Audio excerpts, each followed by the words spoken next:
So what can you do? There are 5 things I think an organisation can do. First and foremost is to put the customer voice at the centre of the leadership meeting, leadership agenda. And you do that by identifying the right data that the leadership team need to see and respond to, and then you identify how that data gets brought into the organisation and presented. So that's the first thing. The second is you make sure you have the processes in place that can respond to the data and change what you're selling, how you're presenting it as quickly as you possibly can, such that you stay abreast of the market.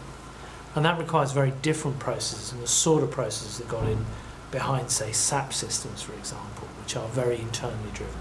You need externally focused processes. The third thing you need to do is to stop doing an awful lot of the things that are driven for reasons of internal efficiency.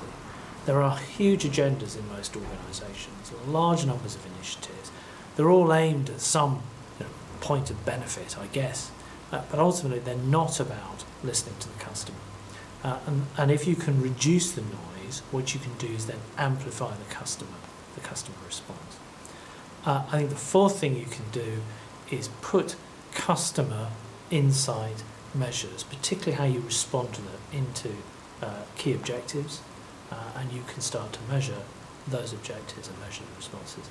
And probably fifthly, you need to start building a culture that can innovate and test, and where you're happy to fail just as much as to succeed in the quest to learn. In the sort of world we're in today, we're going to have to fail a lot more often and be willing to fail, because we learn from failure and we change what we do.